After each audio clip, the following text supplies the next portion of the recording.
Crack open a tepid Genesee and watch the pictures as they travel through your neighbor's Wi-Fi. It's the Rees Company. I'm Steve Rees, the bull of American broadcasting, alongside the great Chris Morganti. A lot to talk about tonight, and in just a little bit, we're going to get into our movie of the week, John and Yoko, a love story from 1985. But first, Chris, I understand you have a huge list in front of you. Well, I don't know if it's huge. Just a couple of things that happened to me during the week. I was reading a Sherlock Holmes story this week, Steve. Oh, yeah? And I'm just reading along, and all of a sudden, somebody says to Sherlock Holmes, "Put that in your pipe and smoke it." And it shocked me because I always assumed that was a phrase that originated in the 90s. And it turns out I'm correct, but at the 1890s. Isn't that surprising to you that phrase would come from there, right? Right. And it did seem, I guess that was the derivation of the use of the phrase popularly. Yeah. So it had been around for, I guess, 100 some years. You and I started saying it. Right. Yeah. Right. But I thought it was pretty interesting. So it came from Doyle. Yeah. Yeah, and then after that, Sherlock said to the guy, as if, that's totally bogus. So I may have been reading an unauthorized version of Sherlock Holmes. I'm not sure.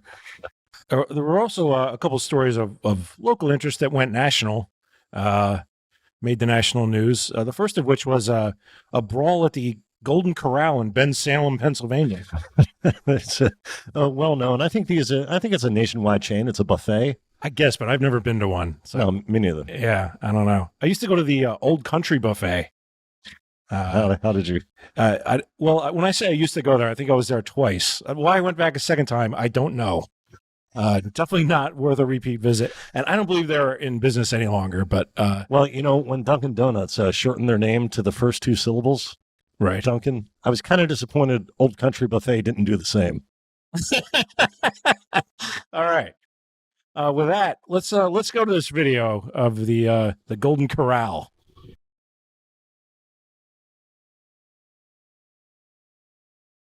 People are already angry. Apparently, in addition to the buffet, the thing you would normally get at a buffet, there's a grill station where they can make you a steak. Mm. And they either ran out of steak or they were taking too long to make the steaks, and people got upset. Well, they were there for steak, right? Yeah. Now I got to say, first of all, turn your phone around and film in landscape mode. That would be. Have you never seen a movie? Tremendously, yeah. I mean, even the TVs are shaped like that now. Why are you filming in portrait mode?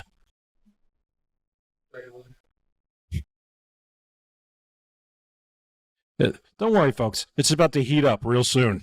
All I can see, it appears to be a group of spectators, not people involved in any sort of argument. Yeah. You can't see the arguers or combatants, but here we go. Here's a baby chair raised up over their heads.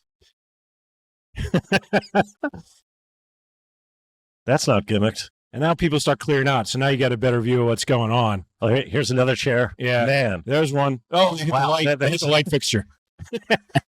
A couple of high chairs. Yes, they are baby high chairs.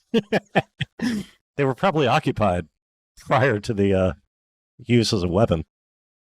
And now once people start clearing out, you see that this could also be construed as some sort of race war. It really seems to be black people fighting white people. Although I think, and who knows, Steve, but I think maybe the white people were employees and that this was an employees versus upset patrons fight. I could be wrong, though. I really don't know.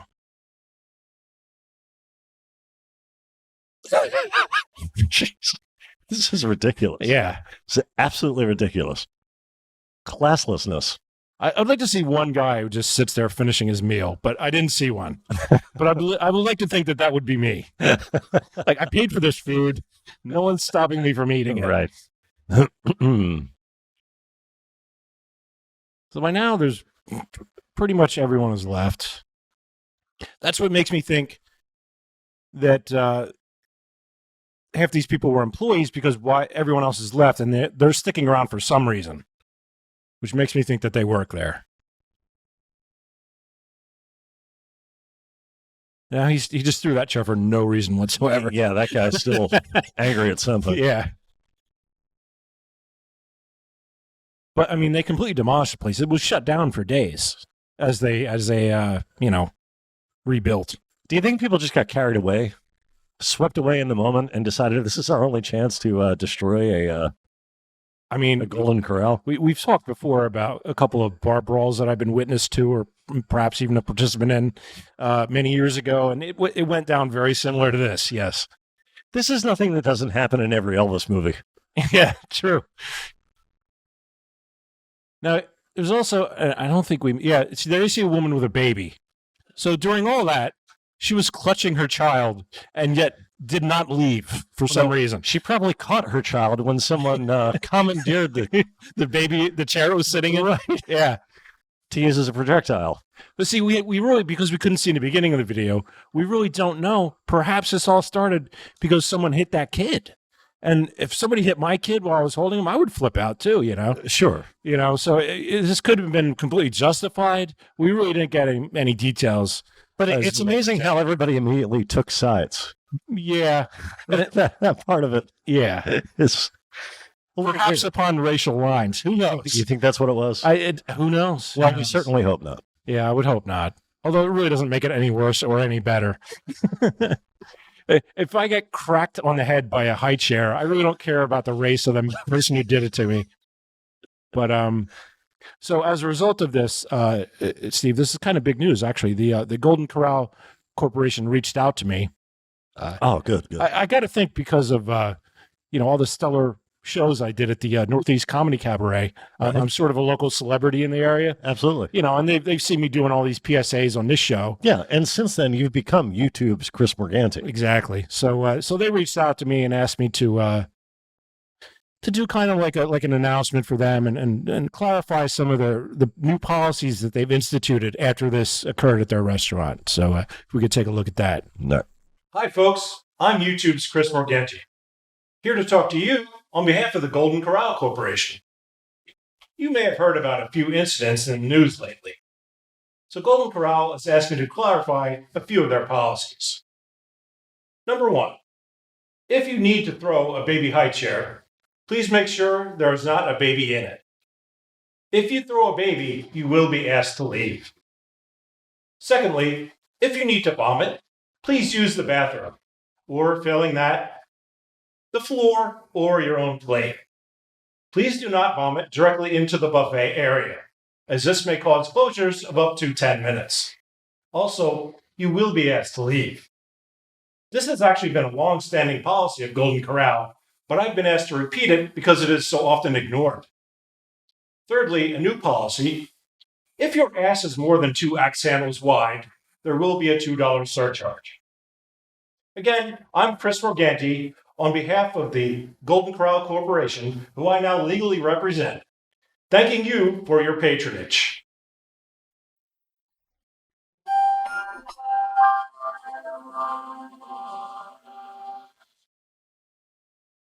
Another story that we saw this week is I'm going to use it as an excuse to or a reason to debut perhaps a new feature on our show. Oh, I like a new feature. Yeah.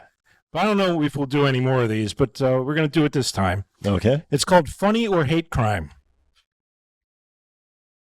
And you know what? I think actually the clip we have, they probably do the best job of explaining it. So let's just go right to there. Okay. New today, disturbing video showing a plow truck operator spraying 2 men with snow. The men were walking to religious services Saturday evening. The question right now, was this a hate crime? News 12 New Jersey's Jim Murdoch reports from Lakewood Police Headquarters.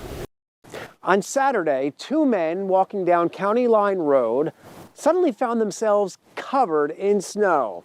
Well, that snow came from a plow driven Jim, can by we just Donnie stop this for a Klarman. second? I got to point something out. Do you see the jacket this dude is wearing? Oh, yeah, it's like a puffer coat. Everyone's wearing these things. I think they're like the ugliest thing. I would never want to own one. Yeah. I don't get it, man. Like, I guess for a girl, it's okay. But a guy wearing that coat, I don't see it, man. Yeah, it looks like halfway between I might go skiing. I might have to defuse a bomb. Yeah. Yeah, or I'm going to go swimming in sub-zero water. Yeah. Something like that. not something I want to walk around town. You know, I am a style icon, obviously, so I know exactly what I'm talking about. But all right, sorry, let's roll it. Since deleted video uploaded to Klarman's personal Facebook page, he and a passenger can be heard laughing after dropping the plow and spraying two Orthodox Jewish men walking to services. The video was captioned, "This one's for you, JC." The alleged intentional nature and target of the plow prompted statements from the Anti-Defamation League of New York and New Jersey, writing, "We are absolutely disgusted by this video footage, which appears to show a snowplow operator intentionally and callously targeting two Orthodox Jewish men. This conduct is as dangerous as it is disturbing, and we urge the victims to file a report with the Lakewood Police Department." Klarman's employer, Waste Management, says he was off duty at the time of the video and announced his suspension, saying in part, "The hateful conduct..." I'll summarize. He worked for Waste Management. That's not what he was doing at the time. He had a side job as a plower. And you're saying that's not part of the job? That's not part of the waste management experience. Okay. But they did end up firing him. And the police department, I believe, is pursuing hate crime charges against this guy. So, now, Steve, what's your take on this? You mean hate crime or funny? Yeah, or anything you want to say. That's how you set this up. It sounds like you want me to take a side over whether it's a hate crime or funny. I'm not comfortable saying it's funny for many reasons. Okay. But mainly because I think it was just an opportunistic behavior. They saw a couple of, and who knows, it's not like they stalked these men. Well, here's the thing. Because when I first saw this, I was like, well, how would you know they're Jewish guys? Well, here's how you know. Because he posted the video and captioned it, "Here's one for you, JC." Okay. Meaning Jesus Christ. Yeah. Which, now, if you're still thinking it's not funny, come on. But that makes me think it's a hate crime. But can it be both? Let me put it to you this way. There's a new Jackass movie coming out this week, right? I guess. Yeah, Jackass 4. Okay. If I'm sorry, I don't run the website like some people. If Johnny Knoxville had done this to Steve-O, it would be hilarious. I mean, we've all had snowball fights as kids, right? Right, but if he had published that as an Instagram post or a Facebook post or whatever, and attacked Steve-O's religion, referenced Steve-O's religion in the caption, then that would come off as callous and it would come off as a hate crime, bigoted, but still funny. I'm saying it's both. You're saying sometimes hate crimes are funny. I'm saying that in this instance, yeah. Okay. By the way, like, comment, and subscribe. It helps the algorithm. I sense you're getting frustrated with me, so I'll move along. No, it's fine, Chris. I'll move along. I'll move along to something we have common ground on. All right. Because this is something that you and I have noticed in our post-show, how would you describe it? Meetings? Yeah, our post-show meetings. Powwows. Yeah. We like to do a debrief and a preview of the next week's show. Yeah. But we usually do that at this place. Well, it doesn't matter. It's a certain place. And we noticed a sign out front of this place. If you bring up a picture of that. This is very bizarre. Yeah. It's a bizarre because people put signs out in front of establishments, especially now. A lot of people are short-staffed, so Right. They're looking for additional employees to meet the needs of their businesses. Yeah. And in this case, and this sign's been out there for a while, probably a solid 2-3 months, correct? Yeah. They're looking for, Look for it. There it is. they're looking for a certain employee, a part-time employee, which should be an easy get. But I think the reason why they're having a hard time is because you want to read it, Chris? Well, it says part-time cook wanted, apply within something, but the cook is in parentheses. Yeah. Which kind of implies that cook is kind of code word for something. What exactly are they looking for here? Or what do they need cooked? Yeah. So long time vacancy there. And We've never brought it up to the management or the, whatever people working there that we see, but Right. we probably should at some point. We could help them out a little bit. Oh, well, we could also just erase the quotes. Yeah, that's true. We could do that too. we could handle it We haven't ourselves. done that because we've been too amused by it since we first saw it.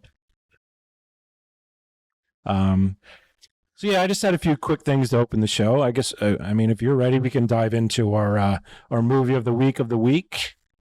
Okay, you want to get into that, Jim?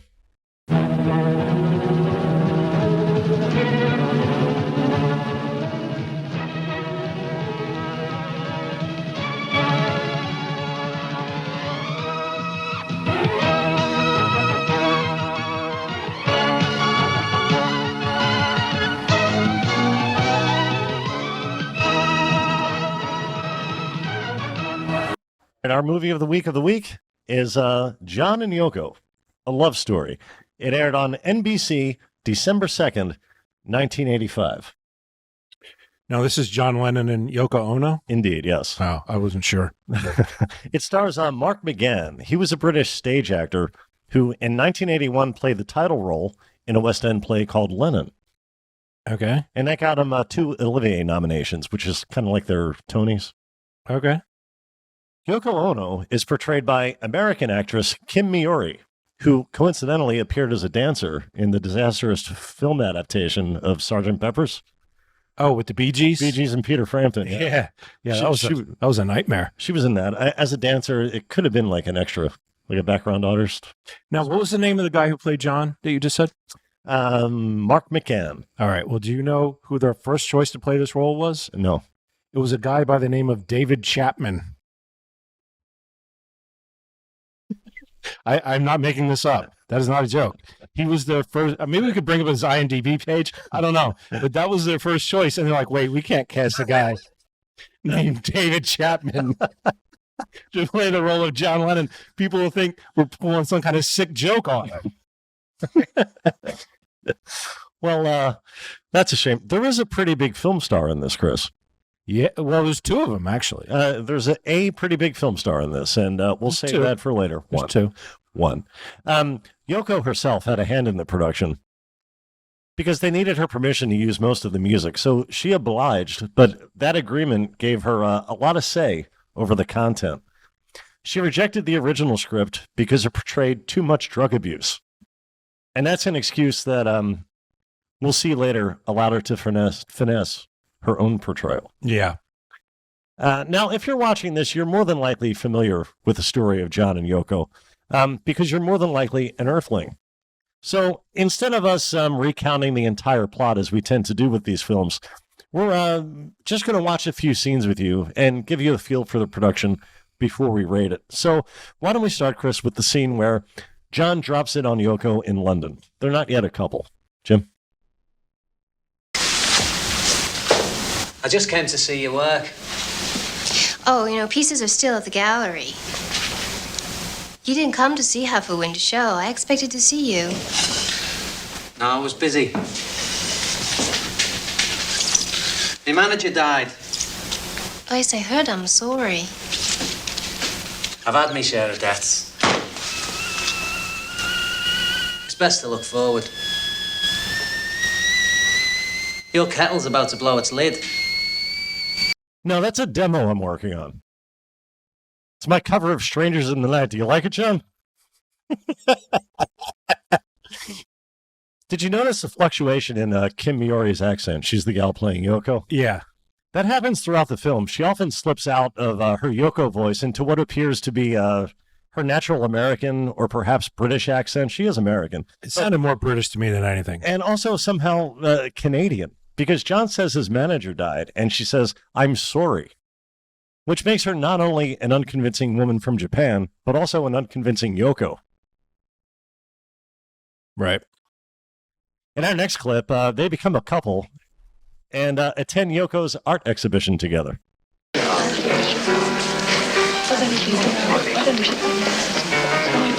What's this about then? Self-indulgence. Steve, I want to use that as our new intro. What's this all about? Self-indulgence. I think it's a pretty good description of our show. I think it's accurate. Yeah. I Sorry. like it. Maybe we restart that from where we were before. Oh, no.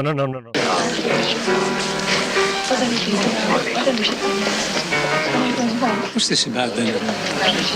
Self-indulgence. He's gone balmy. Yoko Ono. What is that? Chinese or Japanese? I don't know.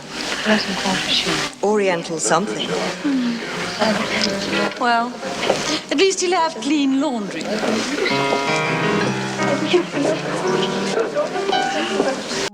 Nice burn. Chris? Solid joke right there. Right out of a Truly Tasteless joke book. You like that one? Yeah, I'm a big fan. Well, we have another art exhibition to look at. Later on, Please. Yoko Can't get enough. John joins Yoko at a live performance. Yeah, John shows up to everyone's apparent disappointment. Yeah, this is performance art now, not visual art. Ladies and gentlemen, it's Yoko Ono.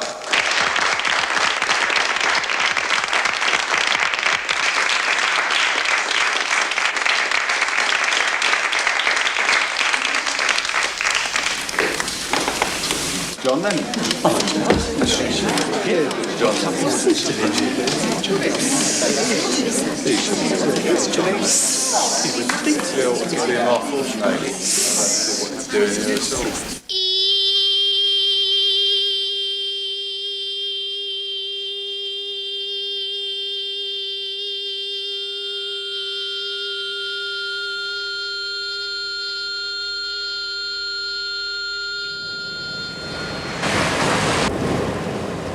Did you see their faces? They nearly went cross-eyed looking down the noses at the rock and roll Aborigine. It was great. I don't know, man. Well, let's just say that happened, Chris. John showed up, played feedback through his amp, and everyone sat there disgruntled. Was it because he didn't play the rest of I Feel Fine? Yeah. Was he just teasing him with that intro?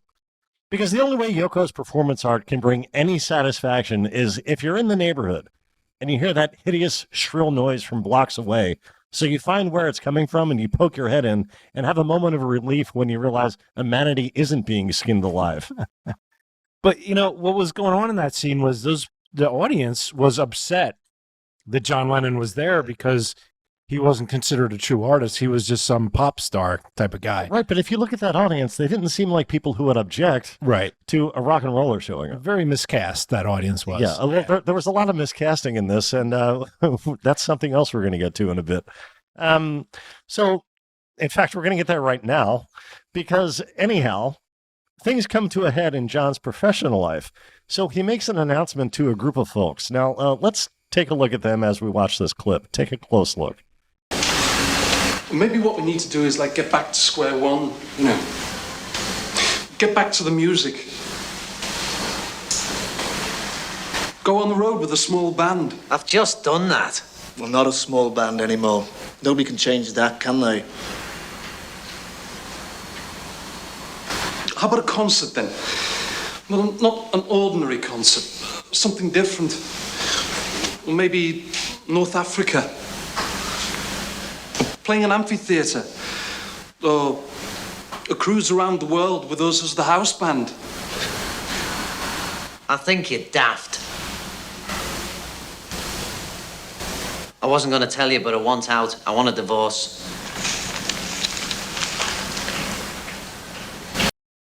Yeah, look at that reaction.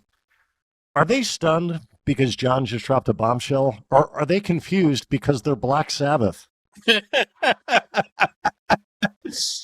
How high are you, John? You're not even in our band. This is the day John broke up Black Sabbath. But, you know, when in the beginning of that clip, when Paul said, how about we go on the road as a small band? Yeah. This was an actual idea he had where they would wear masks, like luchador masks, and go on tour. Can you imagine how messed up that would have been?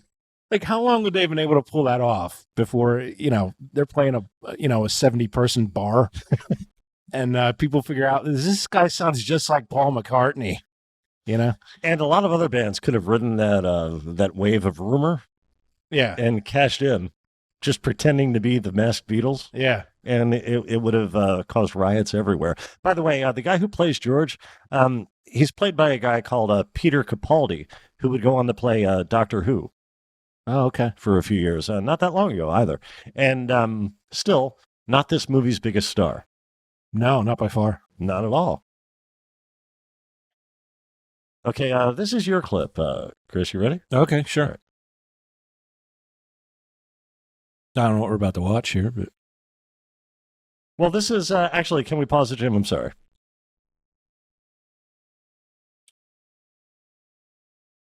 This clip is long, but we're going to jump ahead to election night 1972. Noted anti-war activist Jerry Rubin is hosting a get-together. Nixon has already been declared the victor when John and Yoko appear. John is not best pleased with Decision 72, I assume, because he was disappointed that we wouldn't have a president from South Dakota. Yeah.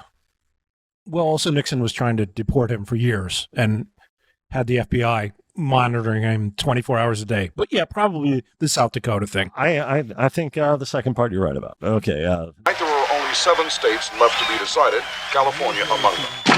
32 states, by my calculations, have been won by Mr. Nixon with 442 electoral votes. Far more than to win. 2 states, or the District of Columbia, and 1 state. This is it. With 17 electoral votes. Not enough left undecided to change the vote one way or the other.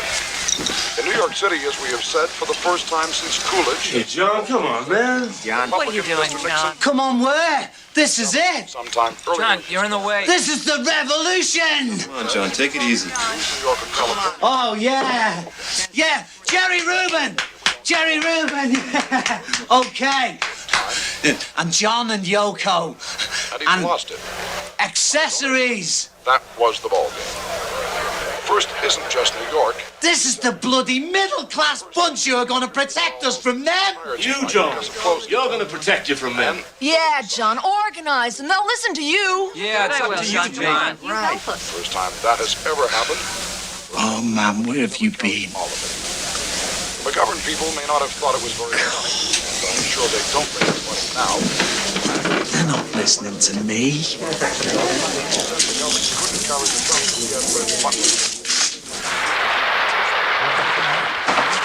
While Senator George McGovern was making that speech headquarters in Sioux Falls, South Dakota, more returns were coming in from the Pacific states. And while he was talking, we were able to project the state of California will go for President Nixon by 57%. You want to go to the bedroom by 57%. Now we're going to come on. Voting states electoral votes at this point. As you can see, out of 50, there are only 5 left. Not Jane Fonda. Star of Barbarella and the China Syndrome. That is true of Jane Fonda. What is not true of Jane Fonda is that she appeared in this film. Wow. Oh, so who plays this role then? I don't know. It's an uncredited role. Oh, again. So again, I'm pointing out a major star in one of these films. Why aren't you insisting that's actually Jerry Rubin? You tell Jerry Rubin. I don't know, because I don't know who Jerry Rubin is. Who's Jerry Rubin? Everybody in the scene is an actor, and not playing themselves. Okay, right? Because Jane Fonda is playing this girl. That was... Okay, see, I knew you were going to do this. I knew you were going to do this because you do this with what's her name, Meredith Baxter. You insist she's in films she's not in. Well, no, I would insist she was in one film, and you did express surprise that Jane Fonda was in this, and I thought, well, here we go again. And I know you like research. I know you like me to prove you wrong, even though it's impossible to prove a negative. It's really not. All you have to do is find out who played that role. Well, and then you would know. I went to a message board. Okay, really, and I have to say. I wish I'd seen that coming. I would have had a joke, but okay, go ahead. This is from a message board post titled The party at Jerry Rubin's place. Who did Lennon shag? And here's the reply. There is a woman, actress, right, in parentheses, there, who they obviously made to look a lot like Jane Fonda. Here's another response. Yes, one of those attendees is obviously made to look like Jane Fonda. I wonder what that's about. Well, you don't have to wonder. It was her. And by the way, your question is wrong to begin with, because that's not who he went to bed with. That was a whole different. Well, no, but these are things people included in their responses, trying to figure out who this woman was, who Lennon went to bed with. Oh, I thought you posted this question. No, I didn't post any question. Oh, okay. So they're saying, oh, it's someone made up to look like Jane Fonda. Yes, because that's exactly what it is. They found the Jane Fonda lookalike. They couldn't find a George Harrison lookalike, but they found a Jane Fonda lookalike. Well, what isn't? Are you familiar with the concept of Occam's razor? That's yes. Yeah, the simplest explanation is usually the best. Yeah. So they found someone who looked just like Jane Fonda.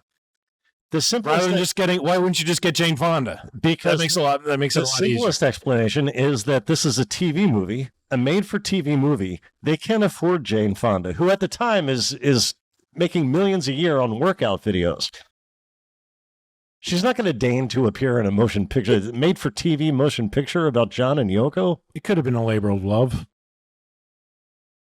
Anyway, I'm just saying, no one else in this movie looks anything like the people they're portraying. Why? Well, Jerry Rubin. But somehow they found a dead ringer for Jane Fonda. Okay. I guess I'm wrong again, but we'll never know because, you just say I'm wrong and then never prove it. But we should probably move on. I think I proved it. The internet has said that she's the internet. Oh, this what message board were you on, by the way? Jane Fonda. What message board were you on? Is this part of QAnon? Is that where you were? Beatles something. Okay. It was something related to the pop and the Beatles. Well, sounds reputable. By the way, someone actually did answer the titular question in the post. Oh, yeah? Who was that? Yeah, regarding who the woman was who Lennon walked off with. And did we even see that happen? Yeah, we saw it happen. Okay. I mean, she was attractive. Maybe that's why they're asking. So I'm quoting this message board. According to one source, the woman's name was Carol Rellini. She was Jerry Rubin's roommate at the time. Supposedly, Lennon said in front of the gathering, and before he took Carol into the bedroom, I don't want to be John and Yoko anymore. When Carol privately told John she felt uncomfortable doing this with Yoko in the next room, John told her he and Yoko were getting a divorce. So often in these movies, toward the end of the film, there's a face turn. Okay. There are a lot of redemption stories when someone finally sees the light and changes their ways for the betterment of all around them. This is the first time I think we've ever seen a heel turn. Gotcha. And John definitely pulled a heel turn there. Yeah, for sure. Yeah, that's pretty bad. Yeah. Yeah. And this whole scene is... By the way, Yoko also could have left, but, it's still bad. Right. She didn't need to stick around and listen to it. Well, Yoko decides shortly thereafter she wants a separation from John. So, wait, can I stop you? Yeah. Who is Jerry Rubin? I'm still confused as to who that is. He was the founder of the Yippie Party or the Yippie Movement. Oh, okay. All right. Got it. He's portrayed in Forrest Gump by a guy who looks a lot more like him. So Yoko sends John away in what was subsequently described as John's lost weekend. That's how history remembers it. Well, it was a lot longer than a weekend. Yeah. Well, yeah, but it's a metaphor. Yeah, I know. Yeah. But I'm just telling the folks, it lasted months. Yeah, well, more than months. Oh, okay. Like a year and a half. She sends John to L.A. with her assistant May Pang, who basically acts as a Yoko surrogate. I watched this film with the A-bomb, and she said, that would be like me saying, we have to separate. You have to go away for a while, and you're disappointed. And then I say, but I'm sending Belinda Carlisle with you. So John goes out west, and soon he's in a recording studio with Ringo and Harry Nilsson. Producer Phil Spector is not amused by their drunken malarkey. Down anyway.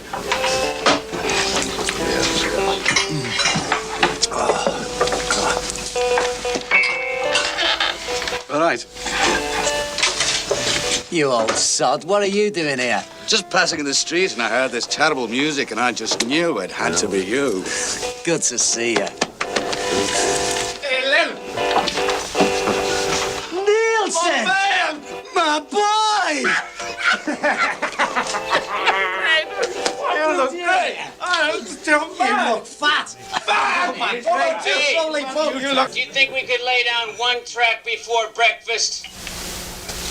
1, 2, 3, 4. We all live in a yellow submarine. A yellow submarine. A yellow submarine. We all live in a yellow submarine. A yellow submarine.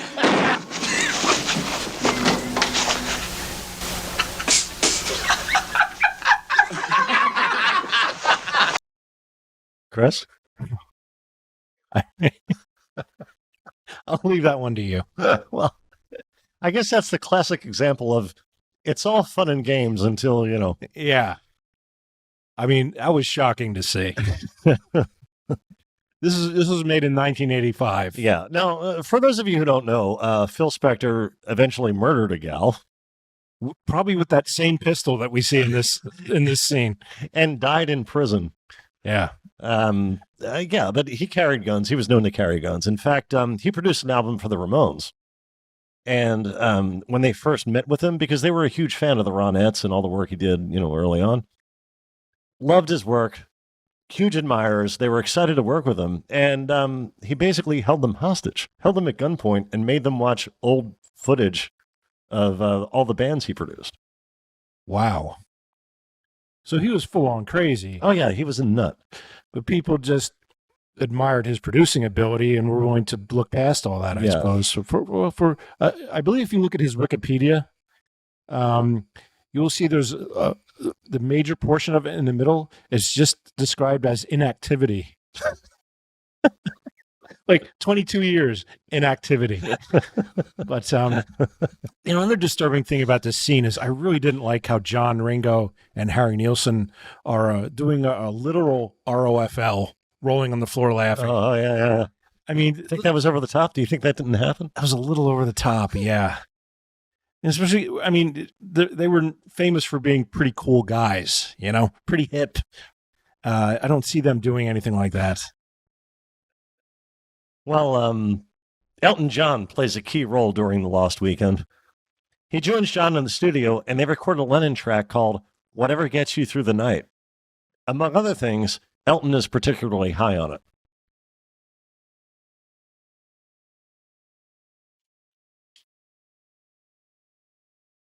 Sounded good in here. Sounded great in the air. Come on in and have a listen. Okay. It's going all the way to number 1.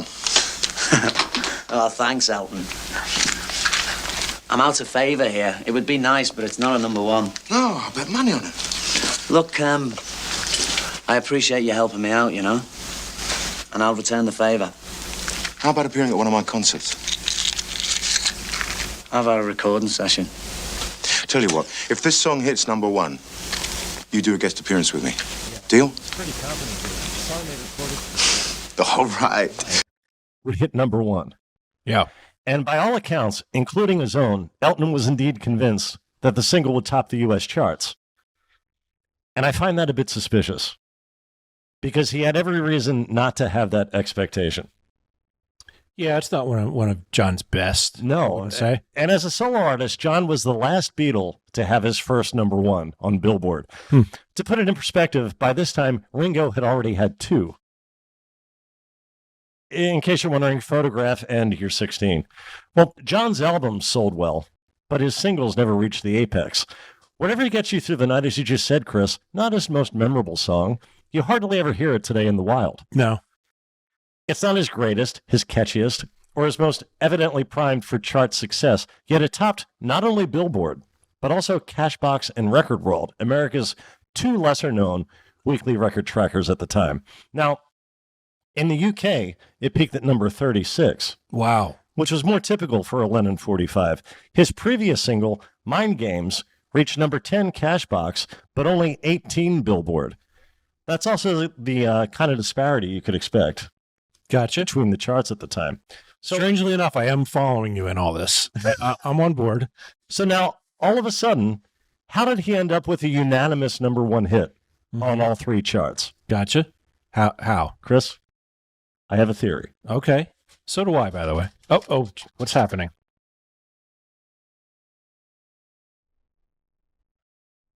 John Lennon and Elton John were good friends. They really cared about each other. And at this point, John was at a personal low. He was kept out of his home. He was kept away from Yoko, and his self-medicating was to the point of near suicide. Before the SoundScan era in the early 90s, when record sales became more easily trackable and more accurate charts were able to be distributed, the charts relied on select music stores correctly reporting which records sold the most each week, and radio programmers publishing an honest playlist. That made the weekly tallies majorly prone to manipulation by record pluggers who were hired by labels who would coerce store owners and programmers with free records, drugs, cash, or anything at all to win their cooperation when it came to giving certain records a higher chart placement. Now, usually, Chris, these things were done with a selfish motive. But what if Elton, who was never implicated in any kind of chart rigging scandal, but undoubtedly knew how the charts worked at their worst, what if he decided to use the system to help a friend? Because the song went to #1, John appeared live with Elton at Madison Square Garden. It turned out to be Lennon's last live performance, and we'll have more on that in a bit. All right. Give me that hat. Give me that hat. All right.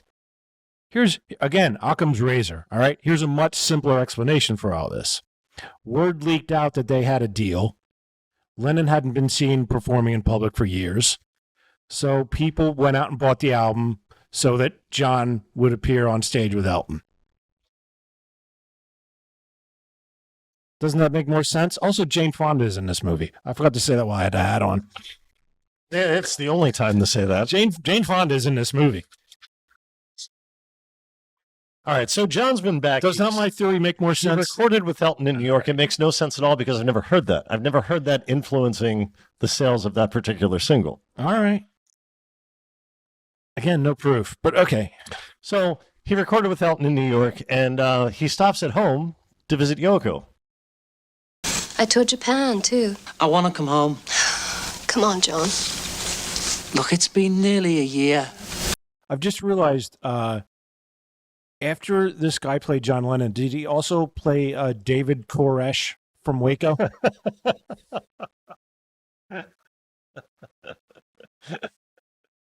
That's all I have. You can keep going. Okay. I've found out things about myself. I'm a better person. That was never the issue. The issue is us together. And that hasn't changed because the world hasn't changed. Okay, Chris, I read Philip Norman's excellent Lennon biography. Okay. And in it, Norman claims that Yoko's unwillingness to let John come home at this point had nothing to do with the world not having changed. And everything to do with her being back on heroin and not wanting John to know about it. Oh, boy. This seems to be the only omission of drug abuse in this film because throughout, John's rocking in a free world. Right. It's very he's self-serving. He's very clearly snorting cocaine in a number of scenes. Yeah. And, it's touched on a little bit in this film, but she was without her daughter this entire time. Her ex-husband had run off with the daughter and kept her from seeing Yoko. And, I guess that really upset her. And, John and her were, they would go on, private their own little private investigations to try and find her daughter. Right. But her ex-husband didn't want that to happen. And I suspect drug use was a huge part of that. Well, he was using that, but he was also raising her in a very insular cult. They were in a cult. Yeah. That's how he protected her, but if you could call it that. But she did not, Yoko's daughter, Kyoko, I think her name is. Yeah. She did not contact Yoko until she was 31. So that's pretty weird, right? That is very weird. But could you imagine all your life your dad's telling you what a horrible person your mother and stepfather are? I suppose. What horrible people they are. Yeah. So you'd be terrified of them, would you not? I suppose. That makes sense. Yeah. And especially being raised in a super Christian cult, all the stuff that they're rumored to have been involved with, it would kind of turn you off to them as people. You wouldn't see them as your mother and your stepfather. You would see them as evil. Yeah. Okay. So you think the drug use by Yoko is I don't know. I'm just trying to bring it full circle. I don't understand the question. You think that's what's keeping her from getting back to with John? Yes. But not so much playing a role in her not seeing her daughter during that. Even rumored drug use. John's drug arrest is probably being used in the courts to not allow Kyoko to see her mother. Gotcha. Chris, this was the night John and Yoko reconciled. Very soon, Sean is conceived, and they all live happily for the rest of John's life. None of these things happen if Whatever Gets You Through the Night doesn't reach number one. All of these things, I submit, were engineered by Elton Pig and John. Okay. A good man, Elton is. Well, that part I won't argue with, I suppose. I don't know. Well, not Could long be a piece after. of shit. I don't know. Not long after, Elton asked, Elton asked Lennon which of his songs he'd like to see remade. You know what Elton said? You know what John said? No. Lucy in the Sky with Diamonds. Yeah, that's what it was. Yeah. Elton covered it, probably with glee, since that song's lyrics made a whole lot more sense than anything Bernie Taupin ever slid under his door. Elton's version topped the Billboard Hot 100. The film that we're reviewing is coterminous with John himself. Here's the final scene. Is what? Coterminous. What's that mean? It ends with John. The film and John end at the same point. Coterminal. Coterminous. I would have thought it was coterminal, but I got you. You would have thought that was Jane Fonda. It was. Was not.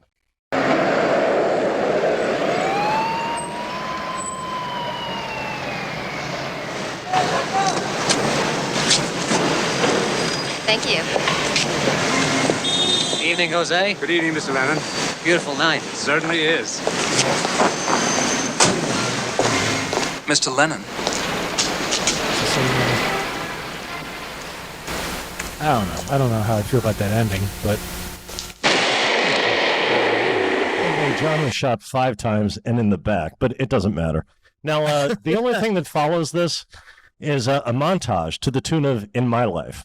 And it's made up of still shots from the film of TV John and TV Yoko and the actors who played people in their lives without any reminder of who those people were supposed to be portraying. Which is an odd choice for a movie where you can only tell who a lot of the characters are through the context of the well-known story. yeah. Most of these actors don't resemble anyone in Lennon's orbit. It's almost like they should have been wearing "Hello, my name is" tags on their lapels during this whole movie. Well, there is one more scene. We did come to the end of the film, but there is one more scene I think we should take a look at. It's the appearance of the biggest star in the film. Jane Fonda? No, Again? Jane Fonda was not in this film. Oh. Okay, let's see this.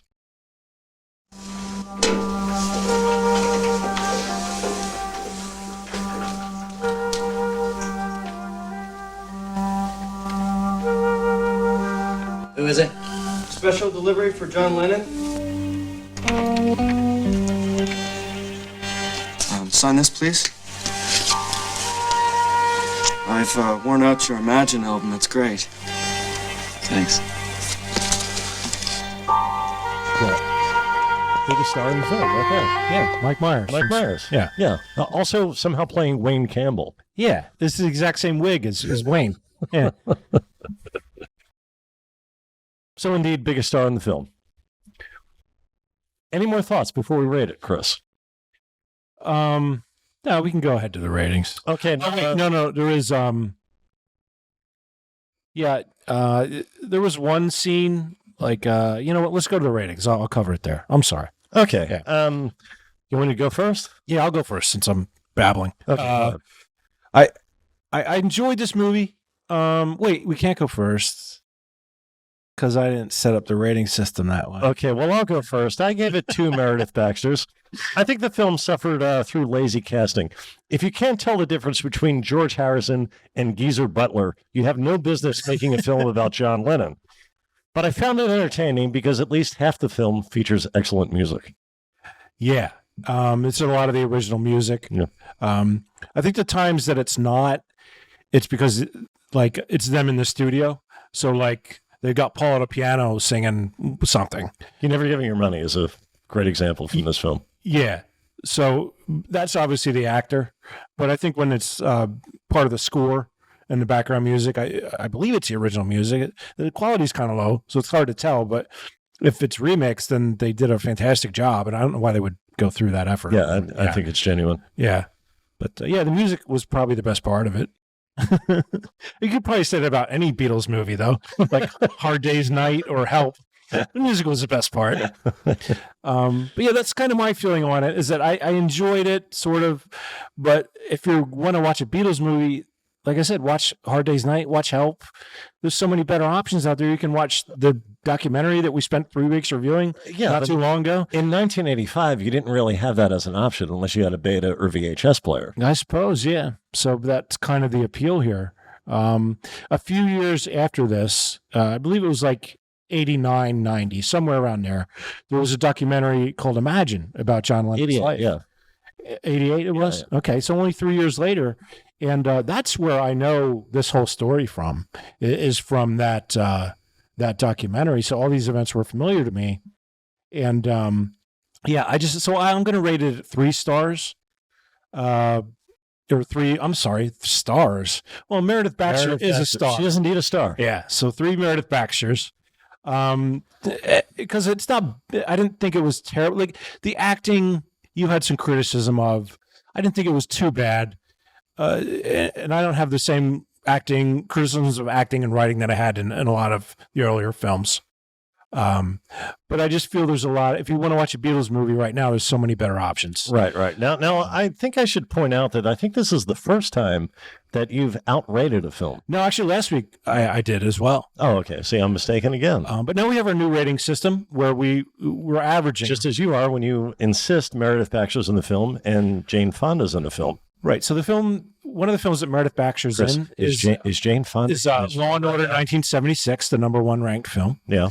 But this one ties for number 6 with what is it? Mazes and Monsters. Last week's. Last week's. Yeah. Well, Tom Hanks. You can't beat Tom Hanks. Yeah. Well, you can with I don't know, somebody like Jane Fonda. But we have yet to see her in one of these. Okay. Maybe someday we will, and we'll rate her accordingly versus the likes of Tom Hanks. All right. Well, one last thing I wanted to point out is that it was something I forgot to mention weeks ago when we were doing, I believe, part 2 of the Beatles Get Back documentary. Yeah. Where they go to India, and in this, just the scenes that they do that are concurrent with the scenes that were in Get Back, like where they show where they're in that same studio doing those same things. Yeah. It reminded me of when I went to India. There's a great scene in Get Back where John and Paul are just quietly talking in the studio, and they're like, man, India was weird, right? They're like, I didn't really feel like myself there. It almost felt like you were back in school. And like, I don't feel like my adult self. And George just stands up and he goes, if you guys think that you missed the whole point of us being there, the whole point was to get outside yourself and be part of something bigger, and walks away. And man, I forgot to mention that when we reviewed it, but what a great scene. Yeah. That whole documentary is so damn good. Watch that. Don't waste your time with this. You've already seen as much as you need to see when we showed you. And I'm sure we could do another 3 episodes just talking about it again. Yeah, if we rewatch it, we hadn't even touched. Yeah. What was interesting, not interesting, but a little maddening about John and Yoko, A Love Story, is that the scene is reportrayed, where Paul and George have their argument at Twickenham Studios. Yeah. That was misrepresented in Let It Be. But we see in full in Get Back, and we understand they're just people having a disagreement, but not a detrimental disagreement to the band. Right. Just, I don't like being, Paul is saying, I don't like having to be the leader. I didn't choose this role, but we need one. Somebody has to do this. And George saying, well, just go a little easier on me. I'm trying to help. Yeah. And that argument in this film, John and Yoko, A Love Story, was once again portrayed as though it was some bitter and just full of vitriol. Yeah, and not only that, it's portrayed with almost like a robotic tone by George. Like in that scene, the acting was terrible. Like they didn't portray any of the drama of either interpretation of that, historic event. Right. Yeah. And Yoko being in charge, I mean, she was there. She had a chance in 1985 to set the record straight about that. She chose not to. For some reason, all of these myths have been perpetuated for 50 some years at this point. Yeah. Well, as I said, I know we made fun of Yoko, but look, it's going to take time. It's still fun for us. I'm sorry. We've been used to this all of our lives. So it's going to take time, but we'll get there, Yoko. And we love you. Thank you for everything. In that case, Chris, you ready? I'm ready. Okay. Thank you so much, Jim. And thank you, Ed. And Ed, yes, absolutely. You're going to be, you're not on mic, I understand this, but you're going to be taking part in things in the future, correct, Ed?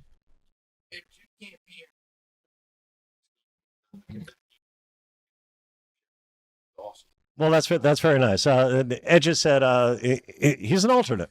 In the event that Jim can't be here, it's good to have someone knowledgeable and capable and who will take care of everything. And Jim occasionally has embroidery-related emergencies that need to be taken care of. And that's a very inside joke, so I'm sorry. Okay, Jim, Ed, Chris, I'm Steve Rees. Ice cream. Ask you all. Eat them raw. Tigers eat them raw. We did it.